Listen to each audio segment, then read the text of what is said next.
ായിട്ട് നമുക്കറിയാം. അത് സമാഹരിച്ച പുസ്തകങ്ങൾ വായിച്ചിട്ടുണ്ട്. ഞാൻ കൂടുതലും കേരളത്തിന് പുറത്ത് ജോലി ചെയ്തതിനാൽ പലപ്പോഴും തോമസ് മാത്യു സാറെ ഒക്കെ എത്രയോ കാലമായിട്ട് അറിയാം. ഈ പല പ്രദേശങ്ങളിലും കേരളത്തിൽ തന്നെ വരാനോ നേരിട്ട് ആൾക്കാരെ കാണാനോ ഉള്ള സൗകര്യങ്ങൾ ഉണ്ടായിട്ടില്ല.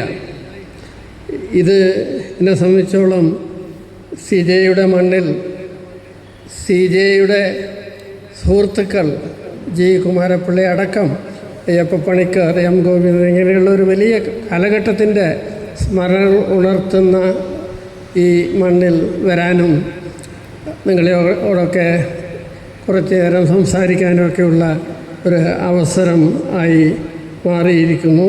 അതിന് എനിക്ക് വളരെ വളരെ നന്ദിയുണ്ട്.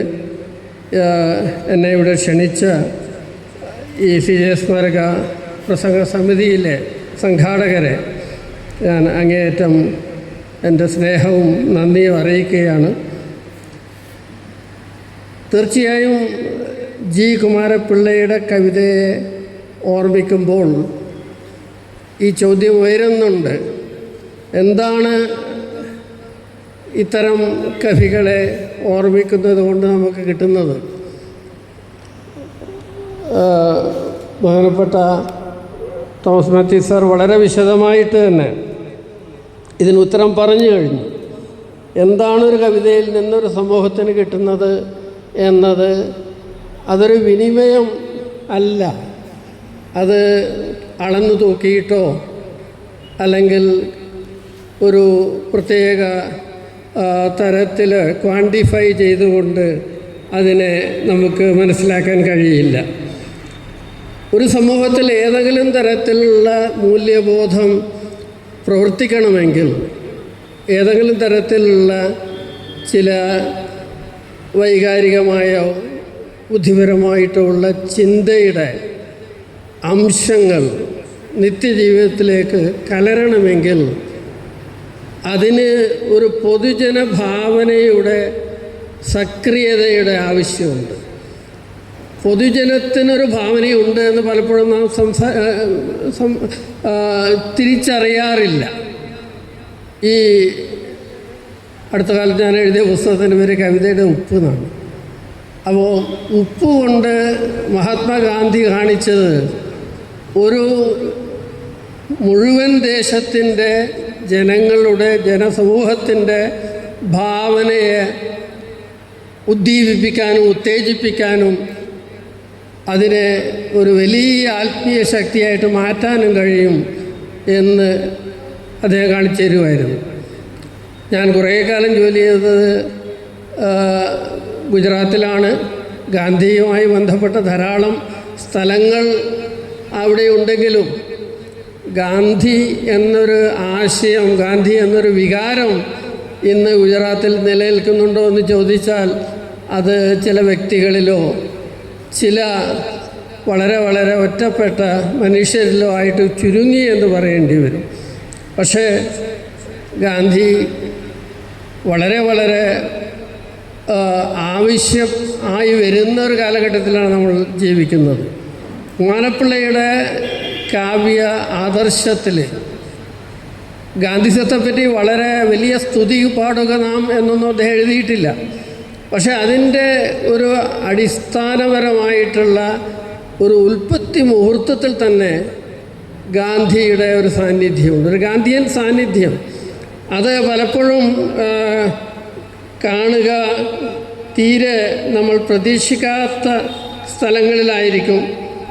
പലപ്പോഴും നാം നാരായണീയം എന്നൊരു ചെറിയ കവിതയുണ്ട്, അധികം ആൾക്കാർ ശ്രദ്ധിച്ചു കാണില്ല. അപ്പോൾ അതൊരു കുട്ടനാടൻ ഗ്രാമമാണ്, ഊരുക്കരി ഗ്രാമം. അവിടെ നാരായണർ ജി എന്ന ഒരു ഗാന്ധിയൻ പ്രവർത്തിച്ചിരുന്നു. അദ്ദേഹം ഒരു ലൈബ്രറി സ്ഥാപിച്ചിരുന്നു. അപ്പോൾ അവിടെ ജി കുമാരപ്പിള്ള പ്രസംഗിക്കാൻ പോയപ്പോൾ അദ്ദേഹം ആ സ്മരണയിൽ വെച്ചൊരു കവിത എഴുതുന്നുണ്ട്. അതിൽ അദ്ദേഹം പറയുന്നുണ്ട്: ആരറിയുന്നു നാരായണർജി നാടിൻ ഉപ്പാം കൊച്ചു മനുഷ്യരെ, നാടിൻ നാടികൾ നിന്നു തുടിക്കും നേരിയ തുമ്പാം കുഗ്രാമങ്ങളെ. അപ്പോൾ അറിയപ്പെടാതിരിക്കുക എന്നത് അറിയപ്പെടാതെ തന്നെ തൻ്റേതായ സ്വക്ഷേത്രത്തിൽ ചിലത് ചെയ്യുക, അതിൽ നിന്ന് വലിയ നേട്ടങ്ങൾ കൊയ്യാനല്ല, അതിലൂടെ ഒരു സമൂഹത്തിന് ഉണ്ടാക്കാൻ കഴിയുന്ന ഒരു മൂല്യബോധം, അതിലൂടെ ഒരു സമൂഹത്തിനുണ്ടാക്കാൻ കഴിയുന്ന ഒരു പുതിയ ബൗദ്ധികമായിട്ടുള്ള ഉന്മേഷം, ഇതൊക്കെ വലിയ കാര്യങ്ങളാണെന്ന് ജി കുമാരപിള്ള തിരിച്ചറിഞ്ഞിരുന്നു. ഞാൻ അദ്ദേഹത്തെ നേരിട്ട് കണ്ടിട്ടില്ല, അദ്ദേഹത്തെ കണ്ടവരെ കണ്ടു എന്ന് വേണം പറയാം. അദ്ദേഹം എന്നെപ്പോലെ ഒരു ഇംഗ്ലീഷ് അധ്യാപകനായിരുന്നു.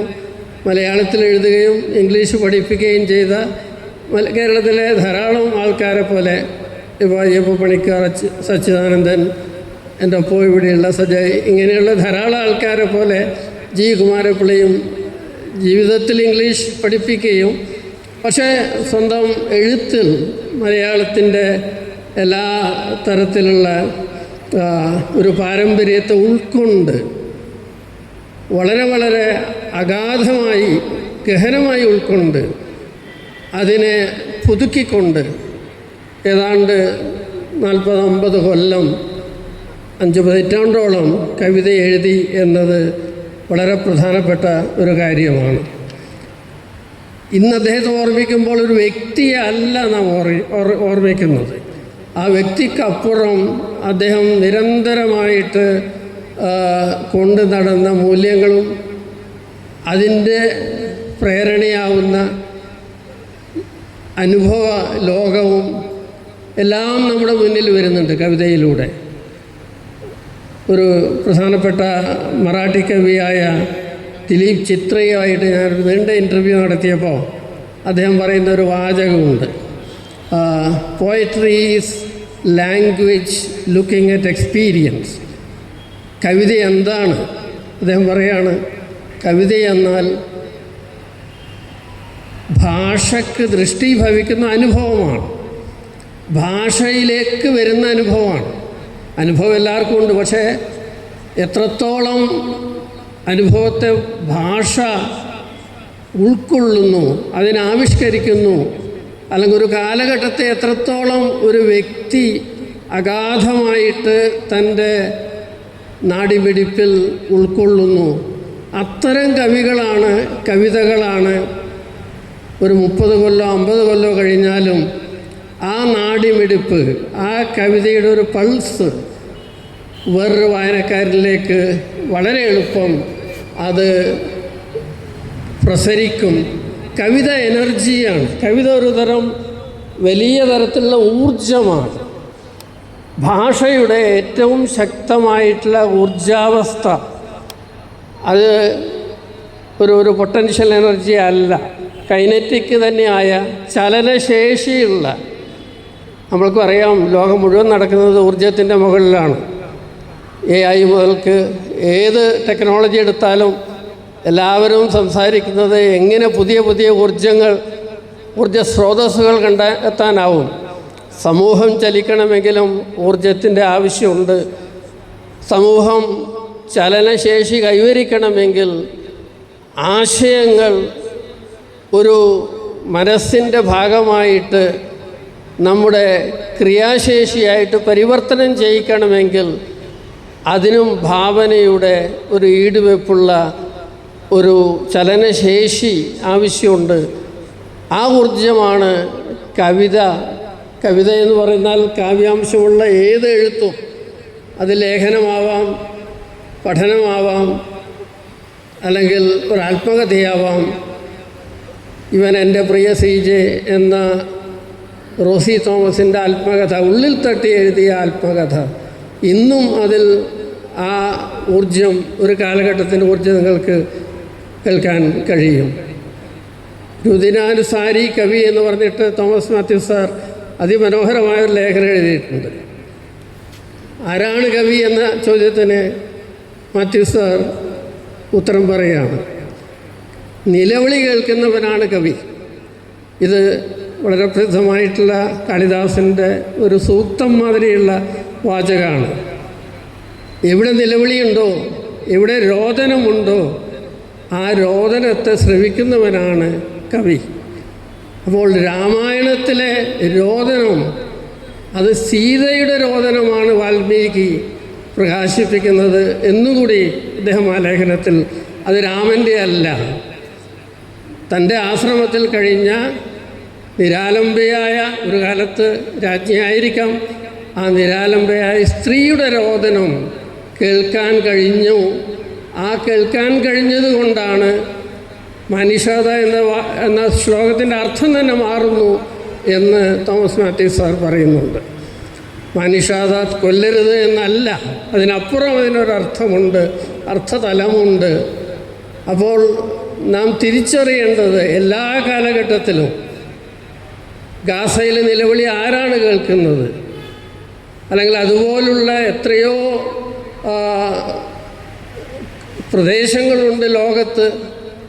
മനുഷ്യൻ ഒരു അതിജീവനത്തിൻ്റെ എല്ലാ വഴിയും അടഞ്ഞ് അങ്ങേയറ്റം നിരാശാഭരിതമായിട്ടുള്ള ഒരവസ്ഥയിലേക്ക് ഒരു വെറും മൃഗപ്രായമായിട്ട് അങ്ങനെ ഇല്ലാതായി പോകുന്ന എത്രയോ ഘട്ടങ്ങളുണ്ട്. അവിടെയൊക്കെ ഒരു കവിയുടെ ശബ്ദം, മാനവികതയുടെ ഒരു കൈത്താങ്ങായിട്ട് അവിടെ കവിയുടെ ശബ്ദം മുഴങ്ങുന്നുണ്ട്. അതുകൊണ്ടുകൂടിയാണ് ഇന്നും പലസ്തീനിൽ കവിതയുണ്ട്. പലസ്തീൻ്റെ അനുഭവത്തെ അന്നാ അക്തോവ എന്ന് പറഞ്ഞ് അക്മത്തോവ അവർ ഒരു പറയുന്നൊരു ചോദ്യം, അവർ ചോദിക്കുന്നൊരു ചോദ്യമുണ്ട്. അവരോട് ചോദിക്കും, ഞാൻ പെട്ടെന്ന് അവർ പറയുന്നത്, ഈ അനുഭവത്തെ നിങ്ങൾക്ക് വിവരിക്കാനാവുമോ? ഒരു സമൂഹത്തിൽ വരാവുന്ന ഏറ്റവും വലിയ പാതകം ദുരന്തമല്ല, പക്ഷെ ദുരന്തത്തെ വ്യാഖ്യാനിക്കാനോ ആഖ്യാനം ചെയ്യാനുള്ള കഴിവ് ആ സമൂഹത്തിന് നഷ്ടപ്പെടുമ്പോഴാണ് ആ സമൂഹത്തിലെ ഏറ്റവും വലിയ ദുരന്തം ഉണ്ടാവുന്നത്. ഓർമ്മകൾ ഇല്ലാതാവുമ്പോഴാണ് ഒരു സമൂഹത്തിലെ ഏറ്റവും വലിയ ദുരന്തങ്ങൾ ഉണ്ടാവുന്നത്. ഗാസയല്ല ദുരന്തം. ഗാസയെ മനസ്സിലാക്കാനോ അവിടെ എന്ത് സംഭവിക്കുന്നു എന്ന് അതിനെപ്പറ്റിയിട്ടുള്ള ചലച്ചിത്രങ്ങളാവാം, ആഖ്യാനങ്ങളാവാം, പത്ര റിപ്പോർട്ടുകളാവാം, അത് നമ്മുടെ മുന്നോട്ടുള്ള സമൂഹത്തിൻ്റെ, ലോകത്തിൻ്റെ തന്നെ അതിജീവനത്തിന് വളരെ വളരെ ആവശ്യമാണ്.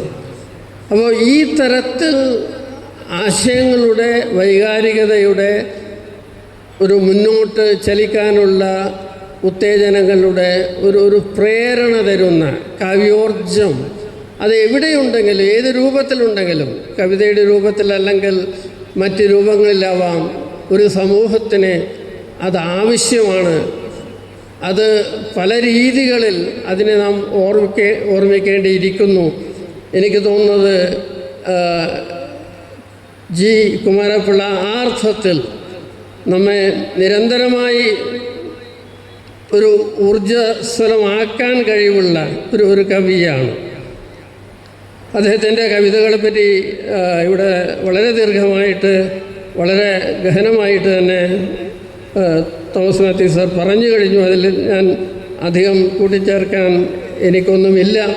പക്ഷേ രണ്ടോ മൂന്നോ കാര്യങ്ങൾ അവിടെയും ഇവിടെയും മിക്കവാറും സാർ ഇവിടെ ഉദ്ധരിച്ച കവിതകളുടെ വരികൾ തന്നെയായിരിക്കും ഞാനും ഉദ്ധരിക്കേണ്ടി വരിക.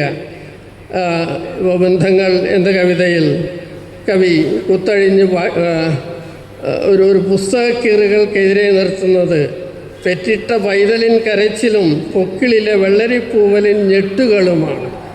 ബന്ധങ്ങളെന്ന ചെറിയ കവിതയാണ്. പക്ഷെ അവിടെ ഒരു ഭാഗത്ത് എഴുതപ്പെടുന്ന വരികളുള്ള പുസ്തകങ്ങളുണ്ട്. അത് കുത്തഴിഞ്ഞ് പാറിപ്പറക്കുകയാണ്. അന്നേരമാണ് ഒരു പെറ്റിട്ട പൈതലിൻ്റെ കരച്ചിൽ കേൾക്കുന്നത്. അപ്പോഴാണ് ഈ പെറ്റിട്ട പൈതലിൻ അതിൽ കാണുന്ന ഒരു അമ്മയുമായിട്ടുള്ള ബന്ധം, കുടുംബവുമായിട്ടുള്ള ബന്ധം, വളരെ ഊഷ്മളമായിട്ടുള്ള മനുഷ്യനാക്കുന്ന ആ ഒരു നമ്മൾക്ക് പെട്ടെന്ന് വിവച്ഛേദിച്ചിട്ട് വ്യാഖ്യാനിക്കാൻ പറ്റാത്ത മാനവീയത.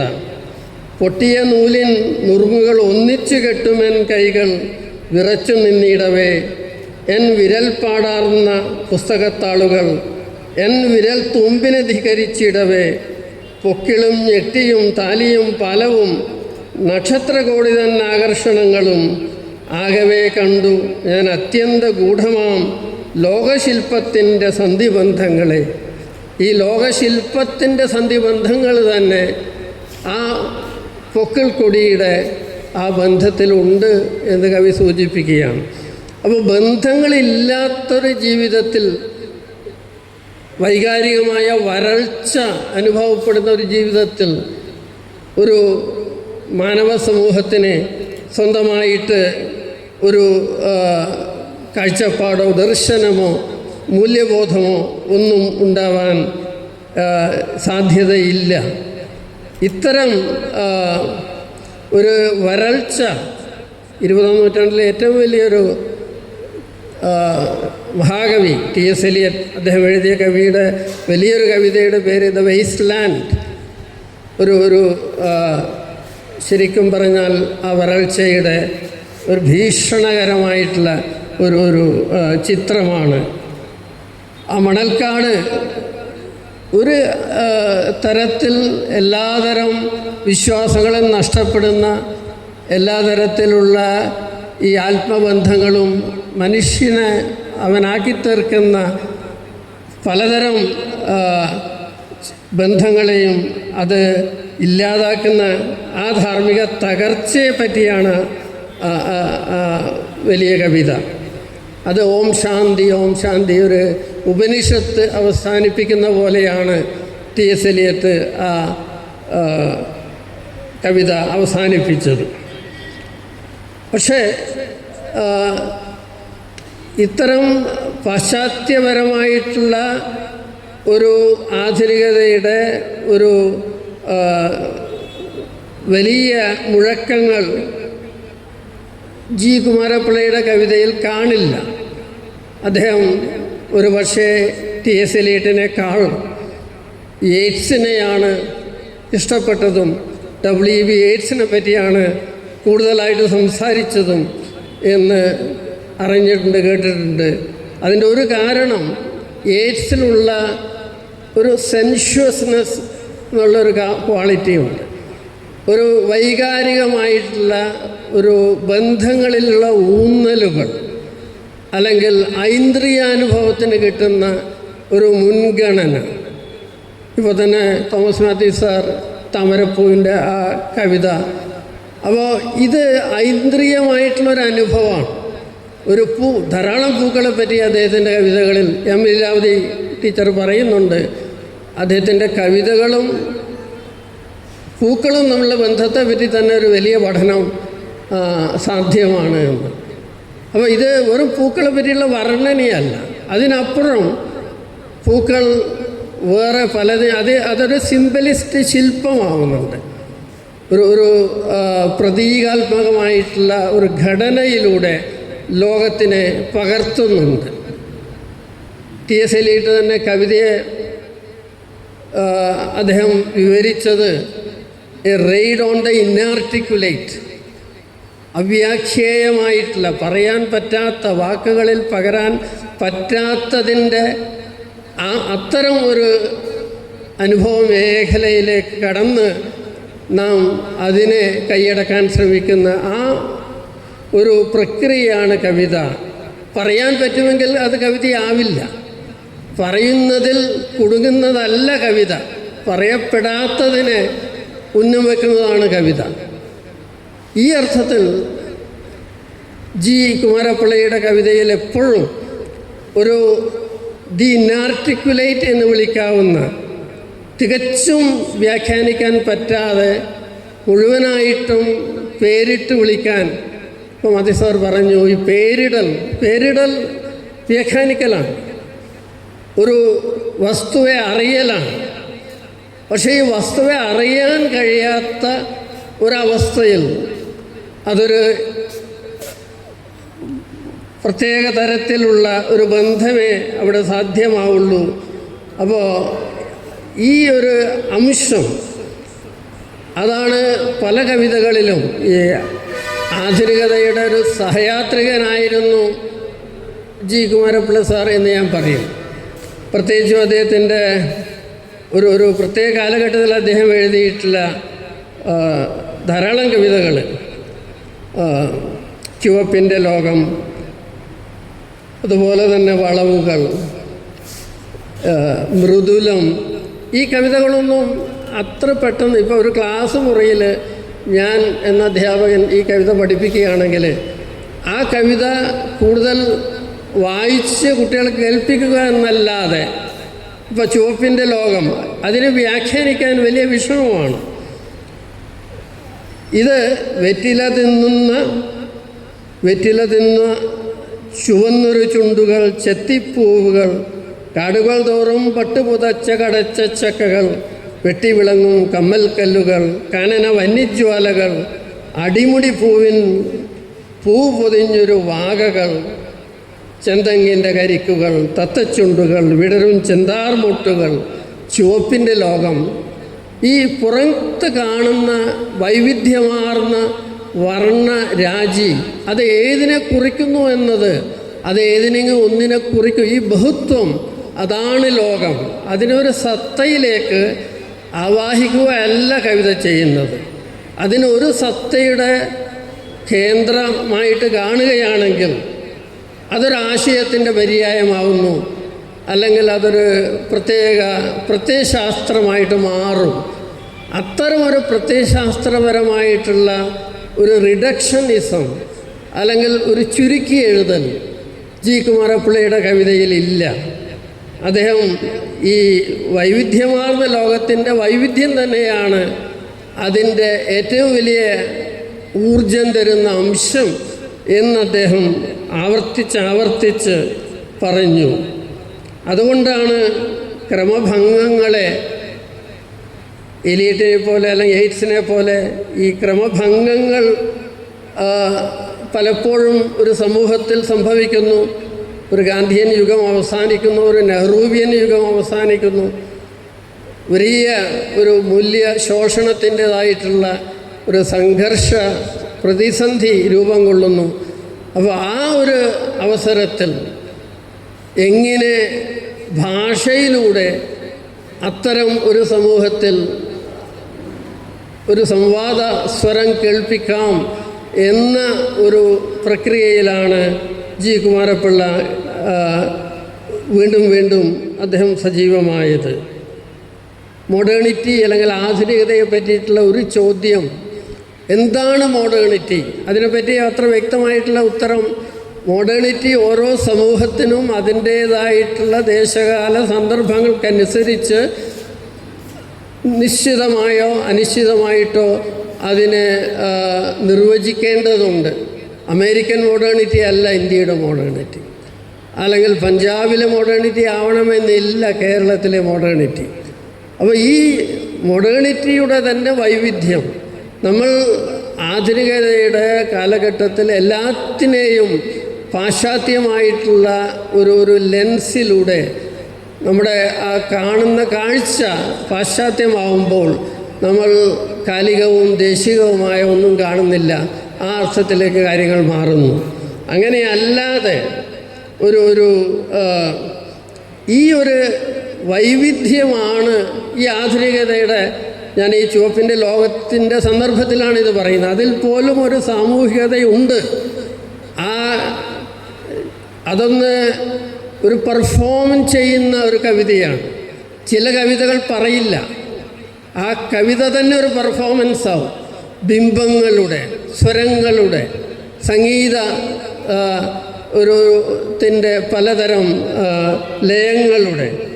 അപ്പോൾ ഈ കാലഘട്ടത്തിൽ നമുക്ക് കാണാൻ കഴിയും അദ്ദേഹത്തിൻ്റെ കവിതകളൊക്കെ ഒരു പെർഫോമേറ്റീവ് ശൈലിയിലേക്ക് മാറുന്നു. അതേമാതിരിയുള്ള ഒരു കവിത വളവുകൾ, വളരെ ലളിതമാണ് കവിത. പക്ഷേ നേരത്തെ പറഞ്ഞ പോലെ തന്നെ കേട്ടു നോക്കൂ. ഓമലിൻ കഴുത്തിൻ്റെ സൗമ്യമാം കുനിവിലും വീണ ചുംബിക്കുന്ന ഒരു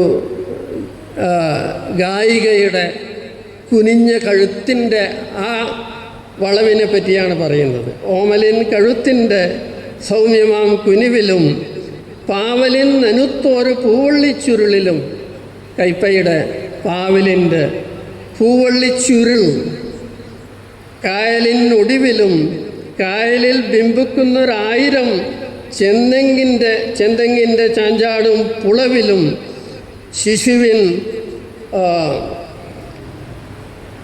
പവാടയിൽ കൊഞ്ചിടും ഞൊറിവിലും, ഞൊറിവ് അല്ലെങ്കിൽ ഈ ചെന്തെങ്ങിൻ്റെ പുളവ് അല്ലെങ്കിൽ പാവലിൻ്റെ പൂവള്ളിച്ചുരുൾ, ഇതും തികച്ചും കേരളീയമാണ്.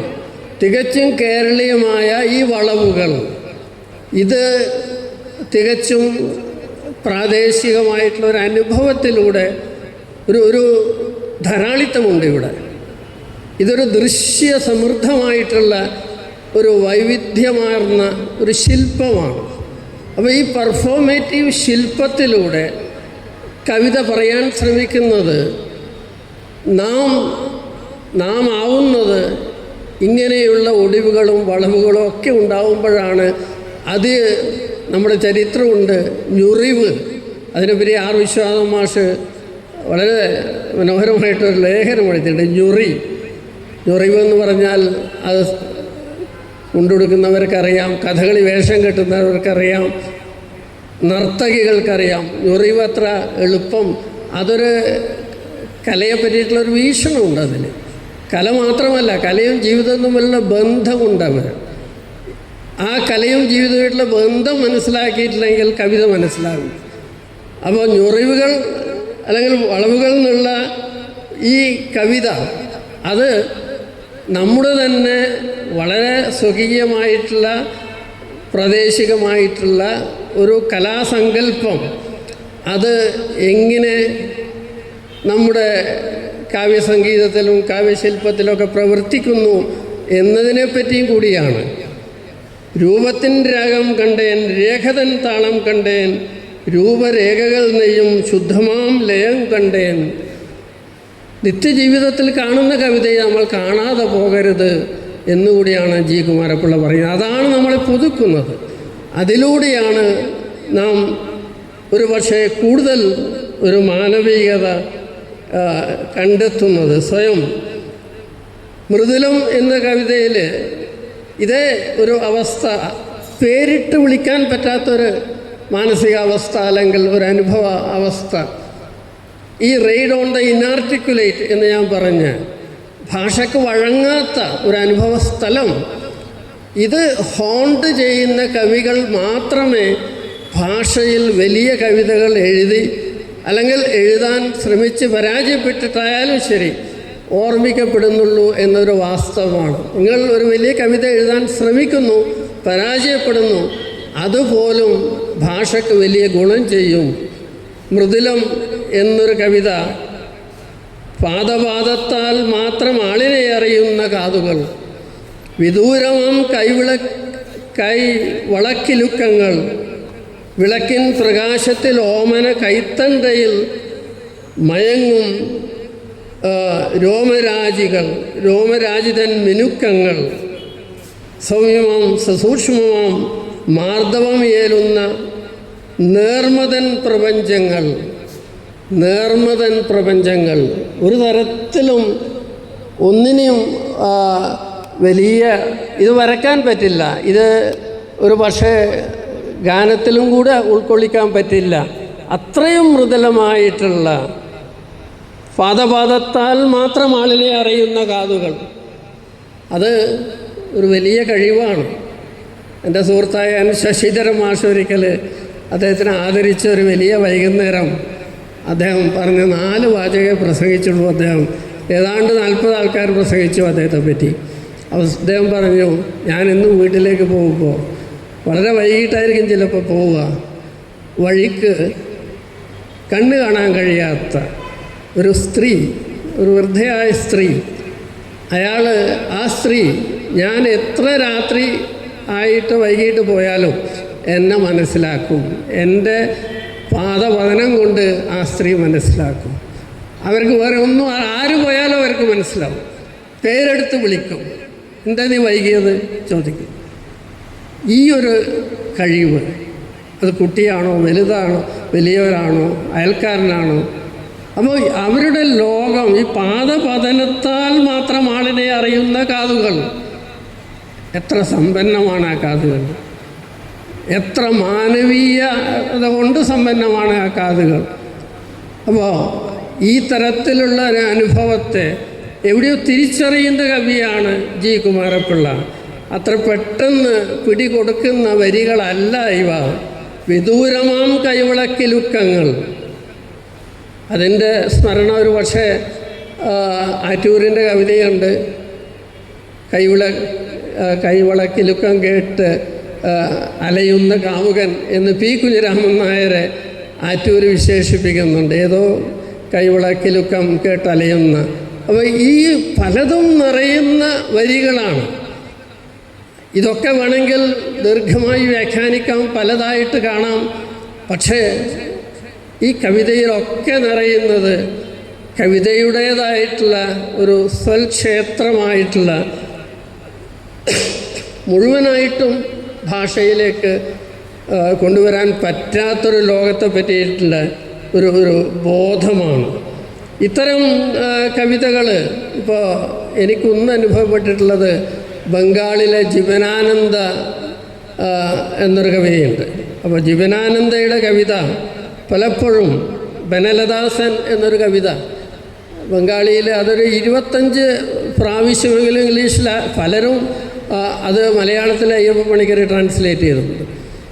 ബനലദാസൻ എന്ന ആ കവിത ഓരോ പ്രാവശ്യം വായിക്കുമ്പോഴും എനിക്ക് തോന്നും ഈ കവിത എന്താണ് പറയാൻ ശ്രമിക്കുന്നത്. അതിൻ്റെ അവസാന വരികൾ ഇംഗ്ലീഷിൽ ഞാൻ വായിക്കുകയാണ്.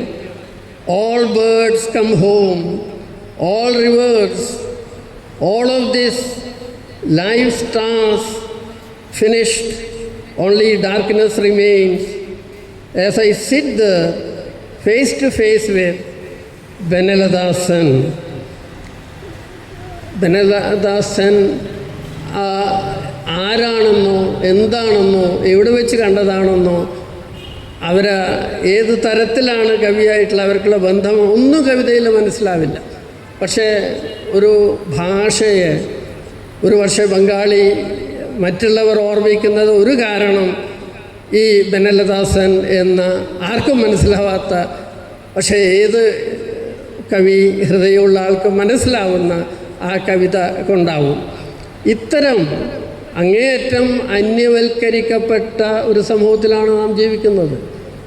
നമ്മിൽ നിന്ന് മനുഷ്യൻ എന്ന് വിളിക്കാവുന്ന പല കാര്യങ്ങളും, മനുഷ്യത്വത്തിൻ്റെ ആയിട്ടുള്ള പല അടയാളങ്ങളും നമുക്ക് നഷ്ടപ്പെട്ടിരിക്കുന്നു. പക്ഷേ അതിഭീഷണമായിട്ടുള്ള C.A. തോമസ് ട്രാൻസ്ലേറ്റ് ചെയ്തൊരു ഡ്രാമയുണ്ട്, കീടജന്മം. കരയൽ ജോസഫ്, രണ്ട് സഹോദരന്മാരെ, ഒരു ചെക്കോസ്ലാവിക്കൻ ഡ്രാമയാണ്, ക്ഷുദ്രകീടങ്ങളെ പറ്റിയിട്ടുള്ള. അതിലെ ഒച്ചുകളും പാറ്റകളും വേട്ടാവളിയനൊക്കെയാണ്, തെണ്ടികളൊക്കെയാണ് അതിലത്തെ അതിഭീകരമായ ലോകം. അപ്പോൾ C.J. തോമസും ജി കുമാരപിള്ളയും ഒക്കെ അറിഞ്ഞ ആ ലോകത്ത് അതിഭീഷണമായിട്ടുള്ള അമാനവൽക്കരണം, അതിഭീഷണമായിട്ടുള്ള അന്യവൽക്കരണം നടക്കുന്നുണ്ട്. അതിനെതിരെയുള്ളൊരു പ്രതിരോധമായിട്ട് തന്നെയാണ് അവർ കവിതയെ കാണുന്നത്. അതിനെതിരായിട്ടുള്ള ഒരു വളരെ ശക്തമായിട്ടുള്ള ഒരു പ്രതിരോധമായിട്ട് തന്നെയാണ് ഈ ബന്ധങ്ങളെ അവർ നിലനിർത്തിയത്. തോമസ് മാത്യു സാർ ദീർഘമായിട്ട് ജോസഫിൻ്റെ മരണം എന്ന കവിതയെ പറ്റി പറഞ്ഞു. C.J. തോമസിൻ്റെ മരണത്തെപ്പറ്റി ജി കുമാരപിള്ള എഴുതിയ കവിത 4 വരി മാത്രം. ആദിമരാവിൽ നിത്യശൂന്യമാം ഹൃദ്രത്തിൽ നിന്ന് ആസുരരൂപം പൂണ്ട് പൊന്തിയൻ അയൽ വീട്ടിൽ മുഖമൻ സ്നേഹത്തിൻ്റെ പൂമുഖം, വെളിപ്പാടിൻ്റെ ദുരവും കഴിഞ്ഞ് എൻ്റെ ആത്മാവിൻ്റെ അയൽക്കാരൻ. C.J. തോമസിനെ അദ്ദേഹം വിളിക്കുന്നത് ആത്മാവിൻ്റെ അയൽക്കാരൻ എന്നാണ്. വേറൊരു തീരം നോക്കി പോയരൻ യാത്രക്കാരാ, പൂഴിയിൽ പതിഞ്ഞ നിൻ കാലടി മാത്രം കാൺകെ, കേവല നാദസ്പർശ ദർശന രുചി ഗന്ധഗോചര പ്രപഞ്ചത്തിൻ സീമയിൽ പകച്ചു ഞാൻ. ഒരു കിടിലമാണ്. സി എ തോമസിൻ്റെ മരണമുണ്ടാക്കിയ ആ നിമിഷത്തിൻ്റെ കിടിലമാണ് അദ്ദേഹം ഭാഷയിലേക്ക് പകരുന്നത്. ഇങ്ങനെ തുടങ്ങുന്നതും ആയിരം ബന്ധത്തിൻ്റെ നെരിയോരിഴകളാൽ മായയിൽ കാലം നെയ്യും ബോധമെൻ ആത്മാവിൽ വേറൊരു നൂലും കൂടി പൊട്ടിപ്പോയോ. നാം ഒക്കെ പലതരത്തിലുള്ള ഈ ബന്ധങ്ങളുടെ നൂലിനാൽ നൂൽക്കപ്പെട്ട ഒരു വലിയ കബീർ പറയും ഒരു ഛാദർ എന്നുള്ള ഒരു വിരി, അല്ലെങ്കിൽ അത് ജീവിതത്തിൻ്റെ ഒരു രൂപകമായിട്ട് കബീറിലൊക്കെ കാണാം. അപ്പോൾ ഈ ഒരു വരി, ഒരു നൂല് പൊട്ടുമ്പോൾ ആ തുണി അല്ലെങ്കിൽ ആ വിരി അല്ലെങ്കിൽ ആ വസ്ത്രം അത് കുറച്ചുകൂടി ദുർബലമാവുന്നു. അങ്ങനെയുള്ള പല നൂലുകൾ നഷ്ടപ്പെടുമ്പോഴാണ് ഒരു സമൂഹം തന്നെ ഇല്ലാതാവുന്നത്. ഇപ്പോൾ ഭീഷ്മപർവം എന്നൊരു ശക്തമായിട്ടുള്ള കവിതയുണ്ട്. അതിലെ കേളപ്പനെ, അബ്ദുൾ റഹിമാനെ, പട്ടത്തിനെ, ഇങ്ങനെ പലരെയും സ്മരിക്കുന്നുണ്ട്.